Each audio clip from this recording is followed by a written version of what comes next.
இறுதி சொல் வந்து 2 பேரும் கலந்து தான் எடுக்க முடியும். தமிழ்நாட்டில் அது இரட்டை குதிரை சவாரி தான் ஆக்சுவலா. அதிமுக பாஜக இருந்து தான் எடுப்பாங்க.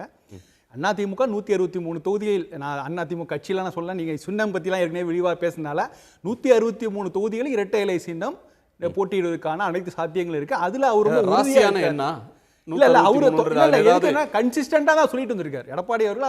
அந்த மாதிரி கணக்கு அந்த வட்டாரங்கள்ல 160ஆவோ 165ஆவோ 170 இல்லாம 163 ஒரு ஸ்பெசிபிக் ஃபிகரை சொல்றீங்களா? அதுல ஏதாவது நீங்க வந்து அவங்க இப்ப உற்சாகமா இந்த அளவுக்கு எல்லாரும் போய் பாக்குறாங்கன்னா என்னன்னா ஒரு தாவேக்கா உள்ள வர சூழல்லாம் இருந்தது. அது வந்ததுன்னா எல்லாருடைய எண்ணிக்கையும் குறையதுக்கு வாய்ப்பு இருந்தது.